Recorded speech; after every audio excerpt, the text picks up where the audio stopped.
Hello and welcome to the HPTVPodcast, where we were all cast by our parents as their children, and there was no controversy whatsoever. I'm Mitchell, here with Stephen and Jamie. We're still not sure if Mitchell was an accident or just kidding. That's true. I was a last-minute understudy, you might say. There you go. They deny it. They deny that. He's always been entertaining, though, so I guess we don't regret it. I don't think we could be surprised, but you'd think, because look, there's a large swath of people who aren't engaging with Harry Potter because of J.K. Rowling's views, and there's still enough of you just knew that any decision to cast someone of a different race was going to become a conversation. And I honestly think we both reflected and addressed it really well. Like, it is kind of what people have been saying, but I think the primary conversation has been pretty focused, but it has also gotten to the toxic parts of the world. Well, so now that I've had more time to process it, because I get excited in the creative way, okay, well, they could go this direction, like what we talked about, all the different ideas that could come from this casting. But at the end of the day, I'm just a little sad because it's just the first major. We're not really going to be sticking to the books. They said it was going to be more like the books. I mean, and I'm sure it will be in what happens and plot wise, but casting someone that looks nothing like how the character is described. And I don't mean by the color of his skin. He can be black and still fit those descriptors. It's just the second. The first was, what's that guy's name? Oh man, Andy Greenwald. Andy Greenwald. I tweet once every 2 years, and I tweeted about that because him not caring to read the books or not, that also was he did read the books. Wait, he did? Yeah, when he got the job, he said it on his podcast 20 times. Yeah. Okay, but what he said before that was that he was like, oh, I don't think you need to. Anyway, that made me upset as well. But I'm not mad about it, but I'm just a little we're not going to get what I was hoping we were going to get. But now I can kind of let go of that and let it be something else. And that's what the movies have become to me. The books to me and the movies are very separate things. And I'm just going to have to start viewing this as that, which I was already kind of doing, but...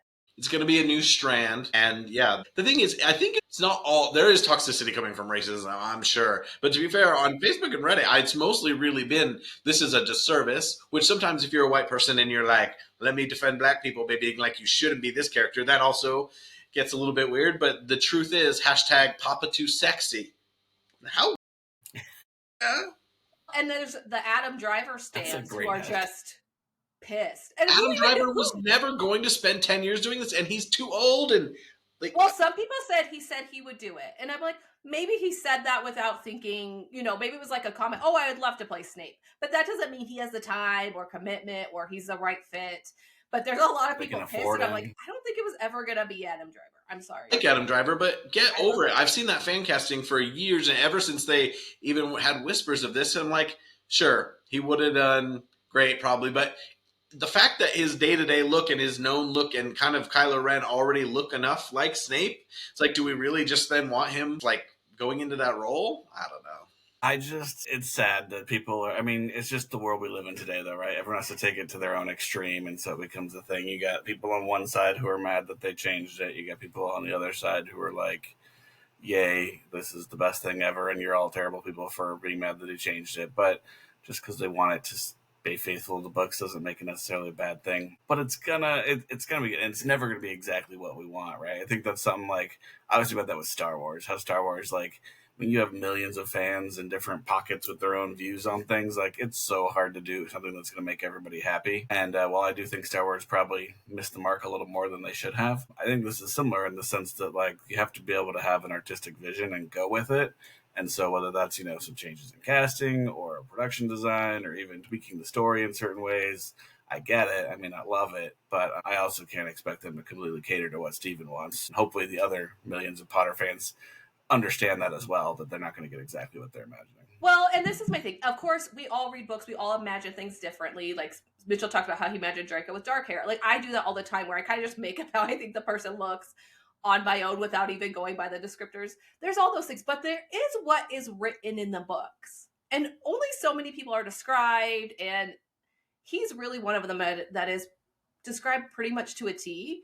And so it is a little... it's just a little disappointing that we're going such a different direction. And, you know, as much as you don't want to say, bringing the race element into it with that character specifically does kind of change things, and it's going to change the meaning and the undertone of the series. So we'll see. I have hope, and I'm just kind of letting go, and I'm like, all right, at least it's a really good actor. We'll see how it goes. But I'm more and more letting go of the ideal that they're trying to really shoot for what's in the books, which is a little scary to me. But if they follow the story closer, we see more of what we see in the books, and we're going to talk about that with Goblet of Fire, because obviously that had to be drastically changed because it's such a long book. I think it could still feel a lot more in the spirit and then act like the narrative of the book compared to the films. And you would say, okay, what if in an alternate history we got someone who looked just like our Snape but didn't approach the character like we would have liked, and this guy is going to act it really well but not look like.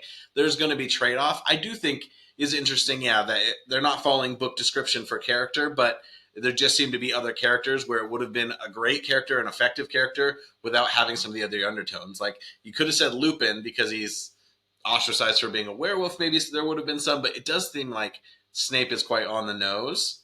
And I think with Star Wars, the issue also has sometimes been quality. Like, you get the incels who are upset about not even casting someone they know, but just putting a character of a certain anything as the lead, and they get upset about it. But they could then really complain because what happened with, like, it ended up that the story wasn't very good. The movies and the television shows haven't been good enough for the most part. So if it's good, we will overlook some of the changes and some of the decisions that we don't agree with. And I think, like we said in the last one, if this is what's going to happen over Snape, if they change Harry's race, I just don't want that controversy, because I don't think that has to overshadow everything to make it so this show doesn't even have a chance, because there's going to be so much discussion about that instead of important storytelling things. Well, and that makes me think, sorry, I know that we need to move on, but about Star Wars and how I really like Force Awakens. I'm always a Force Awakens stands. I know it's like some people don't like it. I love Force Awakens. But John Boyega talks about that he feels like because his character was Black, he was cut down a lot in the next two films and given, like, you know, in Last Jedi, he's given that like weird mission that has nothing to do with the story. It's really annoying. But he feels like he was sidelined because of that, because in other countries, it didn't seem like his character was received as well because he was Black. And I'm worried about them making decisions based off of that. Maybe that's the reason why they don't make Harry mixed or Black or a different race, because they're concerned about that. But then you have Snape just Black, and then Harry hates Snape. Like, it just gets so complex and complicated. I don't know, but I'm excited, and it is what it is. And I did get excited when we were talking about maybe diversifying, and if they do diversify Harry and other characters, I'm all right with it. I was just really hoping that we were just going to see what we read a little bit more on the screen. And it would never be perfect. It would never be perfect. Yeah. Well, there's a few things I was thinking about too, right? Because we talked about I think we're more worried about things like this turning off people, right? So that first season not getting enough of an audience that they don't continue it, right? But I also wonder about the aspect of, like, part of it could be to generate controversy, right? And HBO does take these things. Their shows tend to be very intense. They tend to add, there's extra gore and violence. There's, a lot of the insert sex wherever they can, a lot of these things in order to make them more intense. And so I wonder if those are undertones they actively want to include so that they can add layers, and maybe even controversy to it. It is a children's show, so just everyone remember Steven supports sex in Harry Potter. I didn't think about that.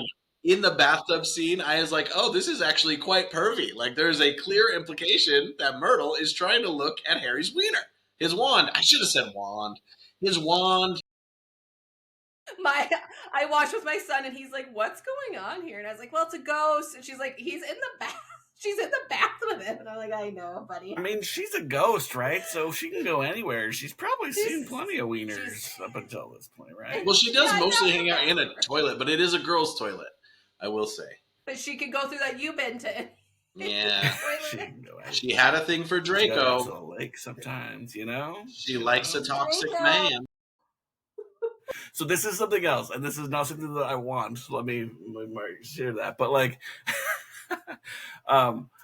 it's a bunch of, you get to a certain age, and it's a bunch of teenagers who all live in a castle in a school, right? Like, it doesn't get mentioned in the books, but a bunch of horny teenagers, things probably happen, and I'm really curious on if anyone's going to go that route, and I hope they don't, because that's not what the story is about. Isaac's always like, "What happened with Ginny and Harry under that tree?" I'm like, "Shut up! You ruined my childhood." What happened with Ginny and Neville after the Yule Ball? Nothing. He got some smooches. He got to second, but at least halfway between first and second base. Come on. We did it. There was at least some knee touching, some patella fondling. No, Jenny only went with him so she could go to the ball. She did, but then the implication is that they were friendly, which is fine. Poor Harry got Neville's sloppy seconds. That's what Neville got away with not being the chosen one and got to Ginny first. He's the true champion of the books. Okay. Hey, let's be real. Ginny dated quite a bit before Harry, and that's, we don't know anything about that. Yeah, Ginny from, let's say, 14 to 17, dated 3 guys, really, and maybe hung out with Neville. That's pretty normal. She's getting the Taylor Swift treatment, okay? Taylor has a really normal pace of love life. Okay. All right, let's move into the... Don't want to go down the Taylor Swift rabbit hole. So let's talk about Goblet of Fire. Where to begin? Where does this rank? I will go first because Jamie sent me an interesting, very positive message about this at some point last night. And I woke up being like, because I enjoyed it, but I thought it was worse than I remember. So, it was better than there's a couple things that bother me about it. I think we'll get into I think there was some over directing. There's some really weird little character moments, and it has to jump around. It does not flow that well for me. And so, but I was like, I am having fun, but I think, it's probably 5th, slightly below average, but I wouldn't have said that. But before that, in my head, I had a higher, but definitely already I'm thinking 5, 6, 7 or above, maybe 8, maybe 3. No, 3 is definitely above. So it falls quickly. But anyway, I'm putting it solidly at 5th. The ranking for me is so hard because every time I watch one, I'm like, this isn't as bad as I thought. That is literally my thought every time. Because it was so hard for me each time I watch a movie. And I will tell you, and I'm going to howl on the howler about this, but that whole Dumbledore thing ruined this movie. I really haven't watched this movie in such a long time because that scene it's the worst thing that happened in all the movies. It's not just that scene. Let's skip ahead. I think Michael Gambon is actively bad in a lot of this film, and I wonder how much of that is Mike Newell, because some of the choices I'm just like, why was this the choice? Yeah, that's my whole howler. And so when I rewatched it, that still have issues with that. But I thought the pacing from going from Prison of Azkaban to this, the pacing was a million times better to me. I'm surprised you say that because maybe for how much is shoved into this movie, I'm like, it's pretty well done. Of course, they had to cut a ton. And I know, and Mike Newell was actually I would say the most vocal of that. He's like, I had to take out so much that did not directly involve Harry stuff. And he's like, and we didn't love that. And we should also mention Steve Knowles. Is that who the writer? Cloves. Steve Cloves. Steve Cloves. He wrote all of these. And so he's part of this as well. But I thought for how much they had to fit in there, at least 5 major set pieces, he did pretty well. Or overall, they both did pretty well. But so for me, okay, this is either 7 or maybe 5. I might put it before 1 or 2, but it's definitely 3 is last. Got it on mine. So I still have 3 last, and I have this in 7th. So just slightly above 3. I feel like 3, we talked about this, it went a little too far kind of off the rails, outside of the realm, here's what we want. And then 4, I feel like it came back a little bit, but it was convoluted enough. Dumbledore was out of half of what he does in the movie is just completely out of character for Dumbledore and doesn't match the situation or any of those relationships. And I feel like so much of that threw it off. But it's something we talked about I think about the first movie too, is that there's so many little moments that are missed to build relationships and characters. And so I feel like it's one of those where you get to the end and it's why does anyone really care about Cedric dying? Any of that kind of stuff, because you see him so little and everything. And there's one time where he does Harry a favor, but Harry did him a bigger favor. So it's kind of his where is there actually trust built? Where is there, Amos's scream, that actor, he pulls you. He makes you sad about that. No, that's true. I did think about him during Cursed Child, where randomly the Diggories play a very big part. I was like, you know what? He would do anything to get his son back. But, yeah, I did think that the instructions that Cedric gives Harry are not very. He should have said why. Oh, and he doesn't even. He in the book he gives him the password. He doesn't even give him the password. I will say it's funny that I thought my ranking of fifth was low. I don't know, fifth or sixth, but I think maybe I was ranking it as an adaptation a little bit. But there are some big things missing, and it had to be jumpy. But I guess if it flowed for you and you felt like the emotion paid off at every level.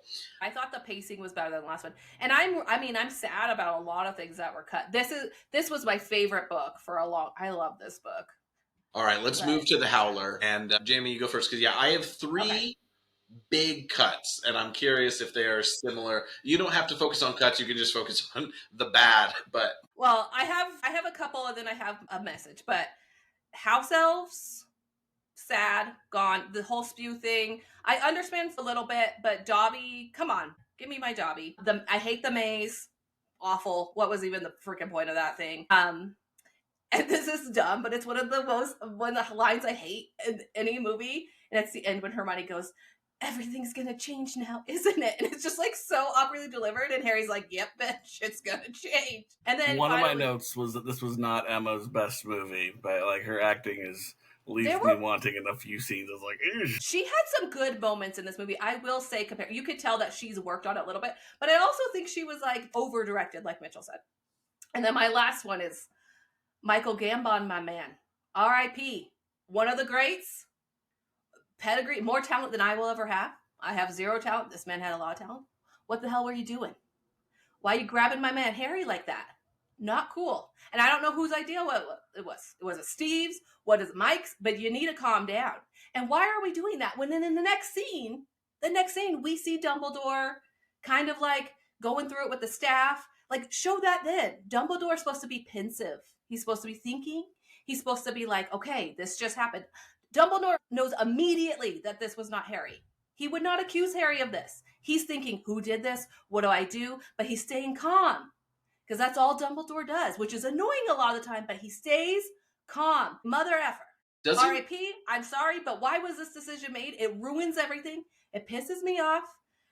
That's all. Doesn't Dumbledore specifically say at some point, don't ever put your hands on my students to Umbridge? And yet he's out here manhandling Harry. Manhandling, yelling in his face. Yeah. This is a little boy. He just got scared out of him. He didn't. All of his aggression, he's so aggressive with everything to do with the tournament. Yes. Okay, and I will say that whole thing with Dumbledore. I'm like, why does anyone want to do this? He's acting like it's a funeral march. Okay, sorry. I'm going to save my what's missing for later as we map out what we need to see because it's mostly expanding things. But my bad. I think Crouch is also a terrible act. Like, I think that was terrible acting. He shouts, he speaks quickly. There's no nuance to anything he says. Like, the thing where he's handing out the dragons, like, ooh, it made no sense with anything else. Like, I think Mike Newell gave some weird direction because, like, Hermione's scream during the first task, I'm like, maybe that is, like, fun because it's quite natural. And then her shouting about not being an out, she has a few little lines. But yeah, everything Crouch does, and Crouch is such a Bagman and Crouch being the chapter name at the beginning when you're getting these two ministry guys are so interesting, and I want the Bagman gambling story so bad. But I have that on my list. Crouch just and his emotion that plays into the fact that his son is part of this betrayal. So I meant to look. Where was this in David Tennant's career? Like, it's a pretty good get. It was a pretty good call by them to cast him because this is pre a lot of the big stuff he did. But I think he had done some stuff before. But Fleur's sister being at the opening feast bothered me. Why would she be there? Ron has this epic glare towards Harry when Harry becomes champion, and the continuity before is horrible. Like, you can see Ron doing something different, and then it flashes to his ISO shot, and he's got a different look on his face. Really bothered me. Rita Skeeter, not that well done. And I'd like to see her little bug be super, super subtly added throughout a bunch of scenes. Harry needs to procrastinate the egg, and that needs to be more of a panic. Like, that will help with time, as we have time to put it out. The biggest flaw in the book that also pisses me off in the movie is the fact that they studied for 2 straight days and couldn't find the bubblehead charm, which sounds pretty chill, pretty normal, that people Come just on, Hermione. would just do it. And then, the mannequins in the water during the second task, they all look so fake. They all look so bad. I mean, I'll say this later, but the dragon looked pretty good for that time. That was 2005. That was a pretty good looking dragon. It's true. The CGI was good. The mermaids, we're supposed to see them like town square. And like they made them a little too primal. I don't know. I don't need them to be like Ariel. Although I think it'd be funny if they did a Easter egg and, had some Disney something in there. But could we get slightly more human mermaids and at least have them look like a civilized town? Because now I'm interested in mermaid lore, because these are freshwater mermaids and most mermaids are saltwater mermaids. Have you ever seen The 13th Year? Anyway, I'm done. I'm done howling. The Disney Channel original movie, kids. Decom. With the guy from Psych. You guys did take all the good ones, or the big ones and stuff. But I think for me, I just kept writing the word in my notes. I wrote abrupt. It felt so abrupt. It was like, I know that we had to jump around, but it was just like, and then you had a lot of this thing where people reading minds again that drives me nuts. Yeah. Where Harry's just sitting there and Hermione goes, "You're thinking about X, aren't you?" And where did I put it? Anyway, and then he just started spilling his guts to her, and I was like, wait a freaking second, what's going on here? So those kinds of things annoy me. The other thing that I always was bothered by was that they changed the schools into being an all-boy and an all-girl school. Yes, yep. Hard agree. So I'm like, so in Bulgaria, if you're a girl and you want to study magic, where the F do you go? Or you go to a different school, but then why doesn't that school get to participate? Like, yeah. Right. And so, and like, there are ways to explain that, but since you didn't say it, it just came off really weird.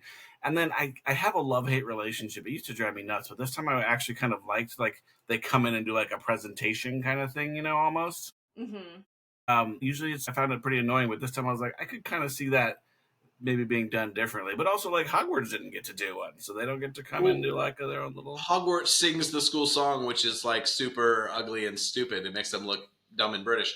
Yeah. But... because in the book, they have the, at the Quidditch World Cup, they have the Vila and they have the leprechauns for Ireland kind of do this. And so it's almost like different wizarding cultures showing off for one another. I did think that was well represented, but it is dumb how the guys do all this athletic stuff and are making magic happen, and the girls just go, oh, oh. French people are not like that. I missed the Vila. I understand why they couldn't do that. That would be like kind of another CGI thing, but I miss like that storyline. But also I feel like not having boys from the other school like undermines Fleur getting picked, because it's like, oh, she only got picked because there's only girls at her school. And it's like, oh, it would have been nice if it was like out of boys and girls, a girl got chosen kind of a thing. Anyway. Yeah. Well, and that's my next note is Fleur is not hot enough. She's supposed to be like insane, like guys fall over themselves when she walks by. And I get part of that's the magic, the Vila stuff, but like she also just seems to be crazy hot. And a great actress. Attractive enough. She's a pretty actress. I really like her. In Bruges, great movie. But yeah, I remember the first time I saw it, I didn't think Cedric was good looking enough, and I didn't think she was good. But also, like, I was like a teenager. Maybe it's because Robert Pattinson has since then made really great career decisions. Obviously, this is pre-Twilight, but post-Twilight, really great decisions. And, like, he is clearly a really good actor that I'm like, oh, yeah, he is hot. But I remember when he was Edward, I was like, Edward is supposed to be, like, wine. And I knew, as someone who's not attracted to men in that way, that he was not fine. And Fleur has grown on me for sure. But I think even if she's not my type, is described as more stereotypical as an attractive French woman. And the French... they've got lots of beautiful people. They're on the cover of Louis Vuitton and Dior all the time. Anyway. Great accent work by Mitchell today. Thank you. Should we go down the rabbit hole real quick about the glitter scene in Twilight while we're talking about Robert Pattinson? All I have to say is not my Edward. Horrible. Not hot enough. And no offense, Robert Pattinson obviously an amazing actor. I do say here in this movie, and you feel this with teenagers, you guys know that movie Boyhood where they follow the boy growing up? Yeah. You can literally see as they get to the teenagers the insecurity of the actors come out, which is just part of like adolescence. But I can feel that from him. I can feel him in the movie being like, oh, I'm too cool for this. I gotta look cool. Like you could just kind of feel that. But I kind of have issues with all the kids acting, but I'm not going to like over criticize it because they're young. And obviously he's a great actor, but I just don't think he fit it. And he wasn't given much dialogue. His dialogue was really awkward. And jumping from the tree, what the hell? We don't need to introduce that was he was previewing Edward right there. I will say he is a likable Hufflepuff, because in 2 you have annoying Justin Flinch Fletchley and Ernie McMillan and Hannah Abbott. Like, they have not given Hufflepuffs a very good representation until now, and I think it should be explained that, like, Hufflepuff is the Forgotten House, and this is like a big moment for them that he is the champion. Like, it's one of many things they can expand on. So, and that I just want to say that was missing from the element of them all hating Harry for being picked as well, because this was supposed to be Hufflepuff's moment to shine, and he kind of took that. One last thing, I want to get one more image before we move to the next thing, and that's just around the, like, I think it's kind of pacing and just timing. Because, for example, the flying carriage arrives, and the students have had no explanation yet of what's happening, right? Except for the ones whose parents work at the ministry. So they're all like, wow. And, like, literally one of the twins says, you don't see that every day. But there's no, like, why the heck is there a flying carriage here? And then at dinner, all of a sudden, it's like, hey, we're having a Triwizard Tournament. In the books, those are flipped, obviously. Find about the welcome feast. And then later at Halloween is when everybody shows up and they do the Goblet of Fire, right? And this time I know that they didn't have timing to do 2 feasts and all that kind of stuff. But, like, just the continuity of, like, you gotta, I don't know, give people what's going on before you start having people show up. And then I think it was also tied to that was just, why doesn't anyone ever tell Harry anything? Like, he's just constantly getting blindsided by God. He shows up to the ball, and he's like, okay, I have to get a date. So he got a date. He shows up to the ball, and she's like, oh, yeah, you're opening the ball. You didn't know that? And he's like, no, I didn't freaking know that. Why would you tell the kid that he's opening the freaking ball? Come on. Like, in the book, he does find out during the so much of that. He should have known.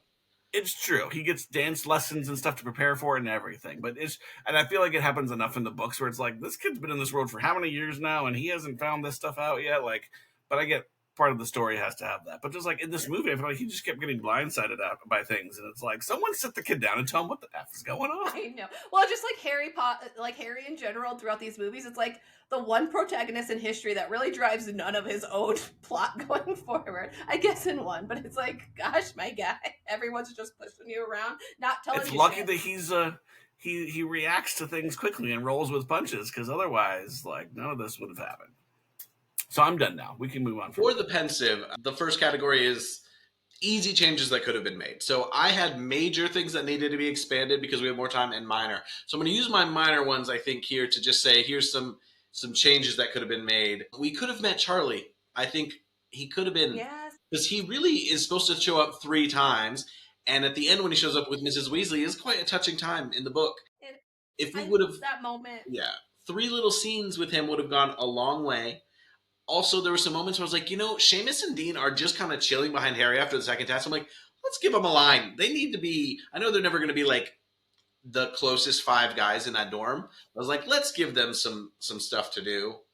But yeah, I want Peeves dropping balloons, which is something I always remember about this. I want Percy starting his turn to the dark side. And the Omnioculars and the Rwanski feint. Like, let's actually see. I want, of course, a very expanded, and we'll get into like how long this season should be, a very expanded World Cup opportunity. The 422nd World Cup, that means Quidditch has been around for a long time.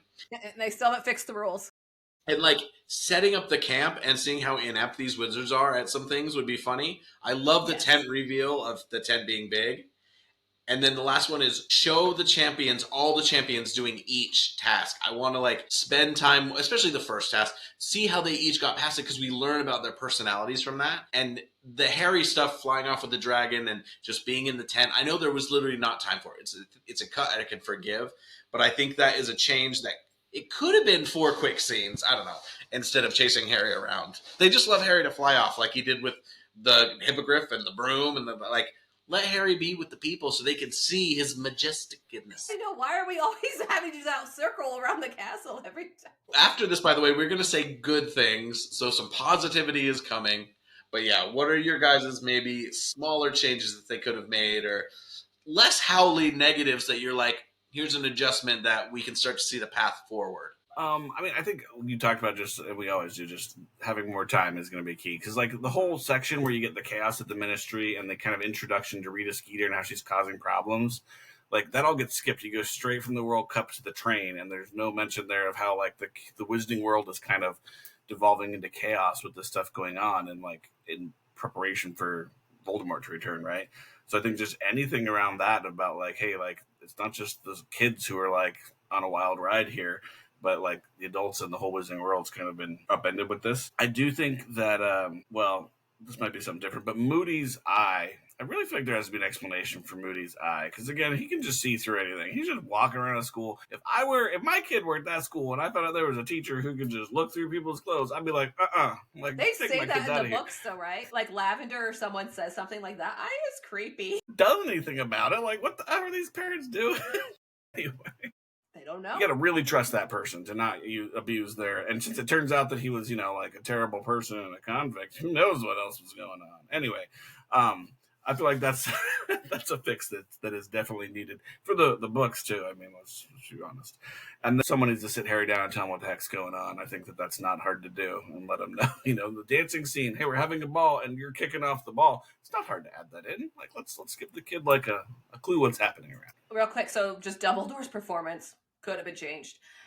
The actor could do a lot. Oh, you guys mentioned the schools having boys and girls. I really miss that. I think that could have been an easy change. Just to put some of those extras in a different costume. Why so dark? That was like my biggest thing. Like from the moment they get to Hogwarts, it's like blue, dark. Like it's everything about the Triwizard Cup does not feel fun. The whole thing's so dark. The Fred and George thing, that was another thing with Dumbledore. When they do try to cross the age line, it would have been like, let's have a moment of levity with Dumbledore where he comes in. And it's a funny moment, and they totally took that away. And then, they have Fred and George do that by that. And then, the Molly scene, there's a few things in these books that make me bawl. And that scene when Molly is standing there and Harry, I'm teary-eyed thinking about it right now, when he doesn't think he's going to have anyone there and Molly's there with Charlie. I'm like, oh my gosh, shut up. It's the best. And so I want that back so bad. But those were my easy changes they could have done. There's other things I would love to be in there, but I get like, more house elves would have been like CGI and this and like all things get complicated, but there's little things they could have done that would have been easy fixes. Well, and there are things that they got right. I mean, I think we've talked about like the scene where Harry walks into the tent and says, "I love magic." Like it's really cool, right? It's another one of those moments. I think they try and have a good one at the beginning of every movie where it's like, oh yeah, we're in a freaking magic world and all this kind of stuff is possible. I actually like the changes they made to the dragon challenge, to the first task. Because in the books, they just stay in like the arena, right? And like, and so it is a little much, I think. But it's like they got out, they flew around. It was a little bit more that majestic, like what's going on, and you're in a magical world kind of thing. Harry flying the dragon through the staff, I'm like, that's a little dangerous. I mean, yeah, there's some parts of it that are imperfect, but I do like that it was like, hey, break the chain, get out of the arena a little bit. Yeah. I think it ruined all the spectatorship of it. Everyone in that arena was just like, what the F is going on? Where are they? And so that would have been terrible for them, but luckily we had cameras following them, so we saw it, and it was cool. Just to say, Quidditch is not a very good spectator sport, but none of these tasks are good spectator sports. Like, even if the maze was just the size of a Quidditch pitch, like, you can't really see what's going on, then I guess the first task should be a good one. But I know they needed big set pieces, but I'm like, Harry diving under the dragon after he gets it to come up, like, it was fine. It was fine for me. It was good in simplicity. One other thing, is that they did actually do a cool little like pensive preview where Dumbledore at the beginning, when he's talking to the staff, right, he pulls it and he puts it, and you're like, what the heck is that thing? In the books, you actually don't find out about it until Harry does. So that was a cool thing where I was like, they were able to add in something earlier on that got us, so it meant a little more when Harry then found out what it was.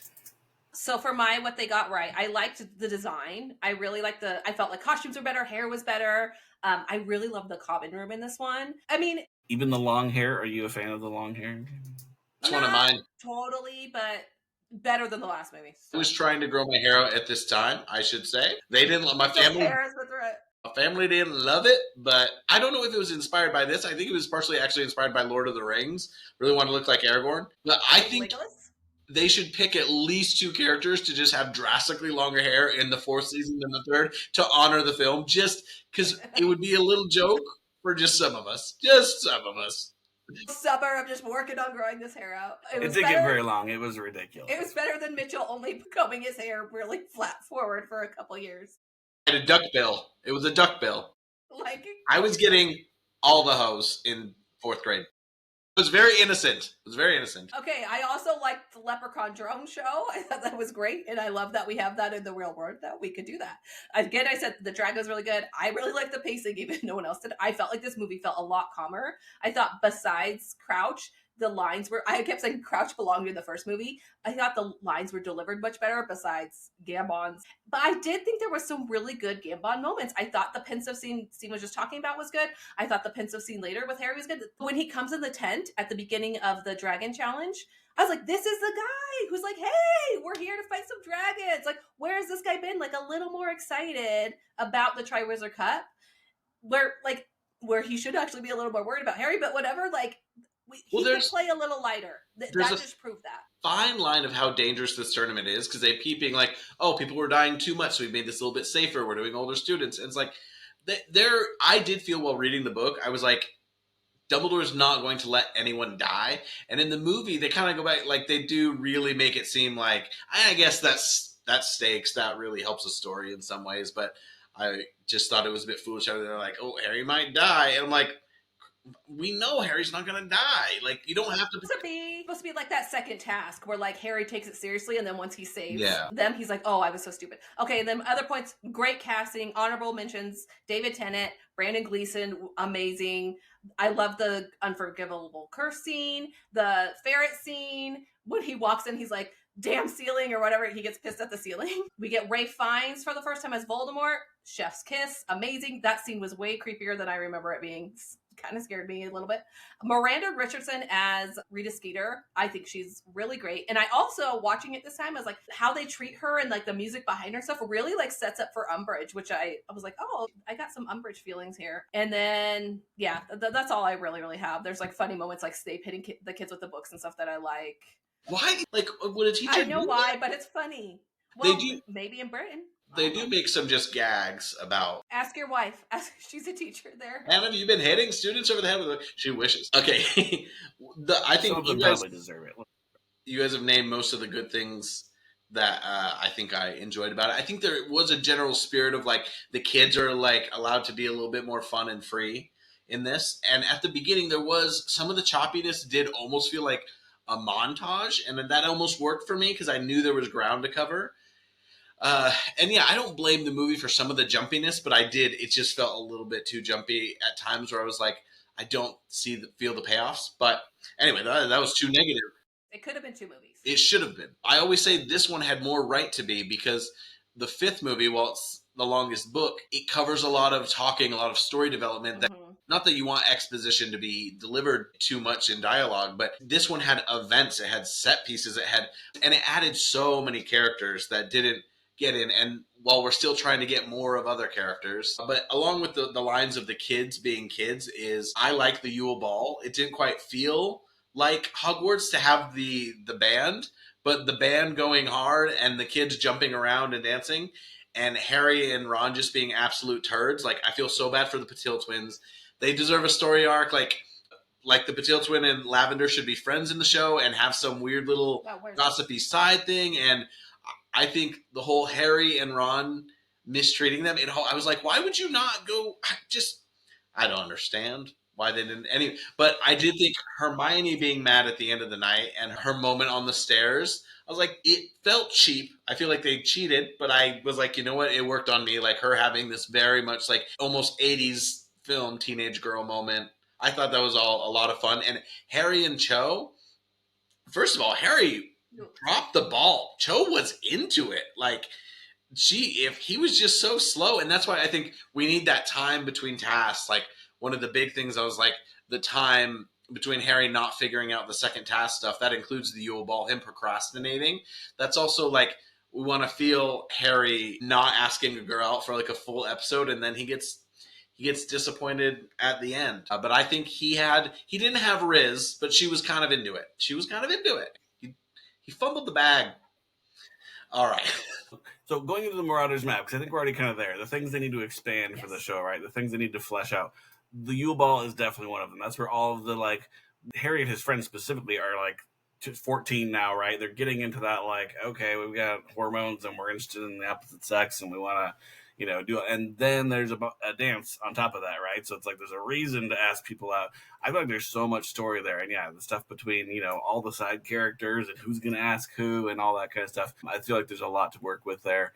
And you can even get into some of your 80s movies, like type of, dynamic there with everybody and the popular kids and stuff. And so I think that could be a whole episode. I think the Yule Ball could be an episode by itself, but I think the prior episode probably should be very Yule Ball preparation heavy, even though there's probably other stories going on. Well, I was going to say, you could do like a quick prep for the Yule Ball and then having the Yule Ball maybe in one episode. Yeah, that's possible. That's true. Can I just run through my list of things to be extended for the show? Yeah. So I have S.P.E.W, House Elves, Dobby Winking, Bagman, the Gambling Debt, Introducing the Goblins, the Roberts, the Muggle Family. I feel like that scene, I feel like they do a pretty good job in the movie showing that scene at the beginning where the Death Eaters show up, but them torturing the Muggles is like, for one, I was like, holy crap, why was I reading this as a kid? But also like just very important to the story, raises the stakes. Barty Crouch Jr.'s whole backstory, fix the maze, make it better. The whole hospital. Oh, the tongue thing. I forgot about the tongue thing. Oh yeah, the tongue thing. The whole that was my big one. Tongue, Toffee. Yes, the Dursleys. So I like the World Cup, but I just wish it was done more like the book. And I don't get why Harry couldn't be in the top box and all that stuff, but whatever. The hospital wing, and then I want to see more training for the Triwizard, which I think you guys kind of mentioned. I think those could be really great episodes, like not quite bottle episodes, but just like in the castle, a little more of the like dramatics, but also Harry training for whatever the next task is with Hermione. Yeah, I think you guys mentioned pretty much everything. We could get more of the Hagrid prejudice stuff, and that is part of the Yule Ball is that they find out that Hagrid is half giant for sure, and then we get some of his backstory. We get a little bit of his romance, which is kind of treated as a joke. Maybe it is kind of a joke, but I think that would help with Hagrid. Also, Hagrid is a better first name. I would just like to put it out there, like every way it's ever used, it should just be his first name.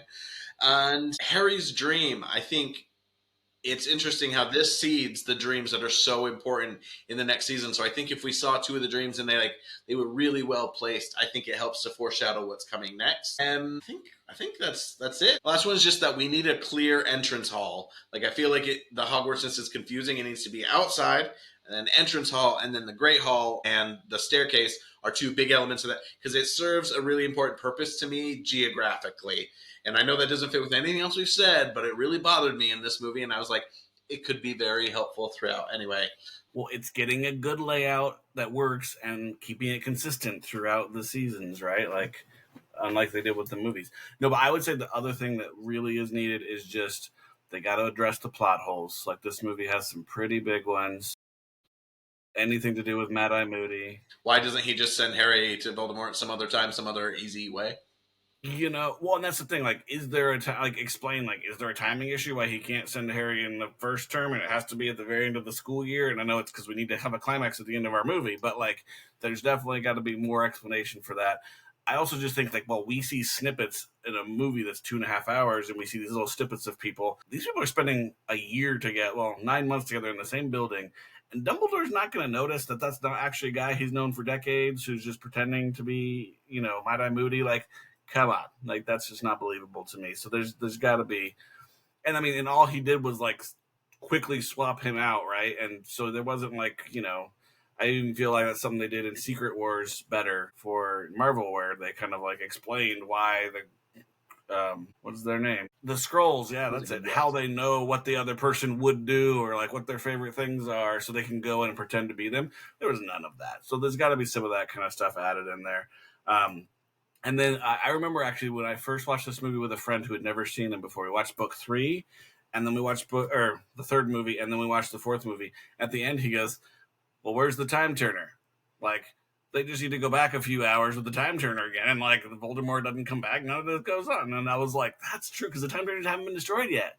And so it's like, I feel like that is a plot hole from 3. Time travel is always a plot hole. Unlike, who disagrees with me? That guy that stitched our TikTok. You're wrong, sir.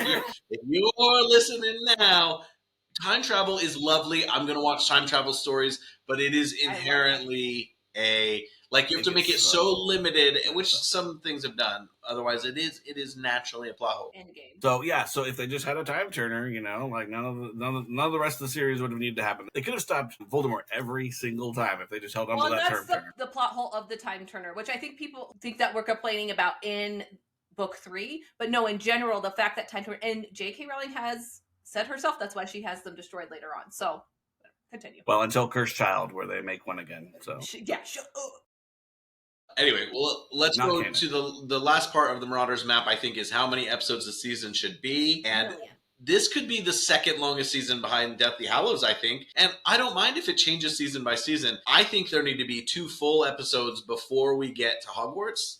At least. Like, Yeah. the Quidditch World Cup, Harry going to the, like, getting there, the Dursley stuff, and then the Quidditch World Cup. Like, I think there need to be 2 episodes before then Durmstrang and them come. We need the announcement at the end of episode 2, maybe beginning of episode 3, and then we need to feel that time where you're like, they're coming, the tournament's happening. I don't think they'll do 2. I think they'll do 1.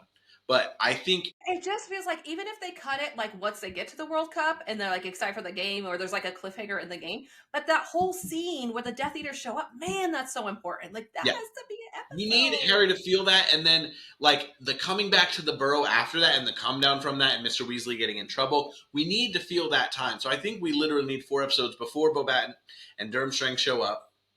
Why are you laughing? Is that how I pronounce Bobat? They're not Bobat? going to do it. No, I'm laughing because they're not going to do it for us. They need, because then, like, students to think, ooh, should I put my name in? Like, there's this whole experience of what it is to have these extra students here and have the tournament there. Like, it gives you some fun things with the Weasleys. So I think that this could be a 7-7 or something, maybe a 6-7. I think it should be a 13-episode season, but if it needs to be split, it can be split. Maybe they'll cap them all at 10, but I'm just like, that makes it make no sense in comparison to the first and second. I concur. I think each task itself could be an episode. Each set piece itself could be an episode. But then there's so much happening in between. There's so much of the political world building that we need to know about, because that's how Voldemort takes over this time, is really through politics and just, I mean, man, from even the beginning scene.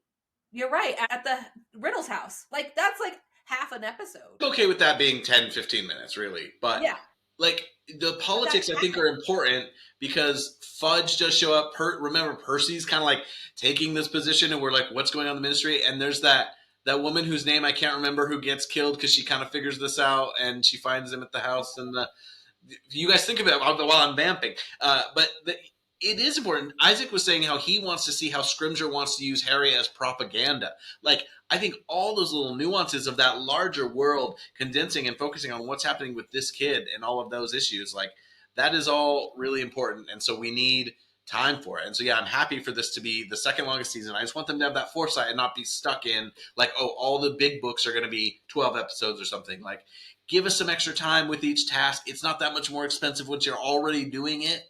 The Yule Ball could be its own, like, just a few $1 million. Just also, Bertha Jorkins. Bertha Jorkins, the homie.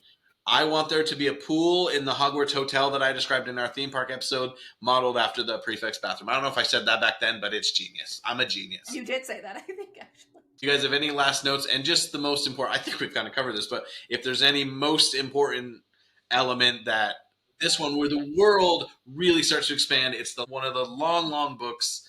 What is there anything that really comes to mind or that you want to spotlight that we've already talked about? I mean, I think it's Dumbledore is the biggest one. Sorry if I'm stealing yours, Jamie. But, like, that just sets the tone for that. And then the future relationship, right? Everything on through past Dumbledore's death, actually. So I'd say he has to be, have a relationship with Harry and not freak out at everything. And then it's the character relationships again. It's people stop reading each other's minds and actually, show us or, have the conversation so we understand what's going on. My biggest thing about this book is keeping in mind Harry's journey, and this is the end of innocence for Harry. Really keep in mind the next book and what's happening next, and how what happens at the end of this book changes Harry from here on out. He becomes a different person. He really grows up in this moment. Like, this is a big leap, and then from 6 to 7 is a big leap because he's kind of taking over his own mantle. Like I talked about, everyone else controlling his life and what's happening. He really has to start figuring things out on his own, and he's even more isolated in the next book. So, like, there's a lot of things that happens with some really dark stuff, like it's starting at the World Cup and from them on. So, like, but there's like excitement, and this is our last moments to be like excited about the Wizarding World, and then we're kind of going on a mission dark downhill from here on out. So just keep that in mind, and like give this boy his coming of age. This is his coming of age book, really. This is the moments this one, because in the next one he's angsty, and then the next one maybe he kind of comes of age in a little bit more way, but it's so pointed towards an end. Whereas this one, he gets to grow up and be a little excited before the end really gets serious. So my most important thing, because I think there's so many great side plots and subplots, that pacing.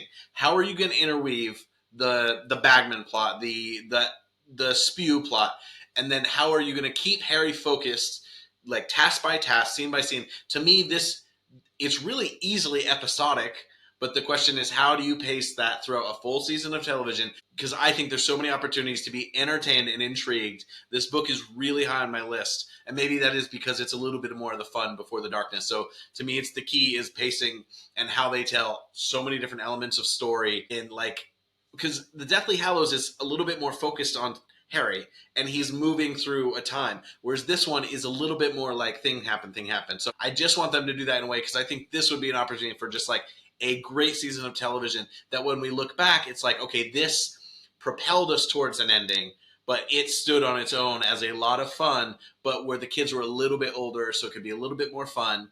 Also, I should say there's some Harry Hermione vibes in this movie. It really goes for me. And also, I think my whole life I've thought I've loved Scottish accents, and since moving here, I found that there are Scottish accents I like more than others. I've met a couple really frustrating Scottish people, which I didn't think existed, but Cho's Scottish accent is excellent. So I'm all in on Harry's love life. So Cho's great. She's a great cast. Show is there. Cho's about to play the mom in some really big show, but it's not great. Like if I had a 10-year-old, it wouldn't be. I mean, I'm 33, so if I had a kid when I was 23, especially because I went to a very conservative religious university, it wouldn't be weird at all. So like Cho being a parent, it's not weird, but well, it's hard. It's hard for me. Anyway. Yeah, it's hard to accept. Well, and I think too, because like you talked about, it gets darker after this. This is actually kind of the last like fun stuff, right? After this, it turns so dark. I feel like. Well, there are fun things in the next book, but it's like fun and reaction. Like the Weasley the twins are so fun. Like there's funny moments, there's moments, but it's just like in reaction to the sadness, and there's this underlying like now we know. It's like once you know, you know, and now we know. It's like everything's going to crap. Voldemort is a lot. Book 5, it's all happening, and so. I don't know. I feel like the tone just changes drastically, but this is a chance. Like you get to see, you learn about other countries, you get to learn about what other wizards and witches do, and kind of all the crazy contraptions and ways that they can travel and stuff. Like I feel like there is a lot of excitement to be had, and to a degree, I kind of see it as a last hurrah before it's like, okay, crap gets real dark, and we got to grow up because now we're fighting the bad guy. Also, setting up for any future spinoffs within the world, because this is the biggest world building. Yeah. One. I think that's important. Yeah, we see these other countries, and I don't love how Jo's organized the world from her perspective when she says, "Oh, these are the other 2 bigger schools," but like Durmstrang is like really crappy, and Beauxbaton's in a palace, and it's just like the whole north of Europe goes here, and west of Europe has 2 schools. Like, what's going on with the Italy would have its own school. That's all I'm saying. But anyway, I think it is fun. I think the world of Quidditch is fun. I think. There's just so much opportunity to have a good time with this. But also let us know your thoughts. Email us at hptvpodcast@gmail.com. Find us on all the socials. Follow us on Instagram and TikTok at HPTVPod. Yeah, you can look forward to an episode next week. And then we're going to be talking Order of Phoenix the week after, as always. But I could go on about Goblet of Fire for ages. I'm having a hard time. It turns out I really like this book, which is I think why I was like hard on the movie, but I still really enjoyed watching it. We're gonna have another taste test next episode also as well, so stay tuned with the HPTV podcast. Did you guys have any closing goblety thoughts? Sorry, Michael Gambon, rest in peace, but I'm just passionate about it. At least he's not alive to hear you curse his name. I didn't curse his name, just his performance. It's probably more offensive. All right, peace out, snitches. Bye.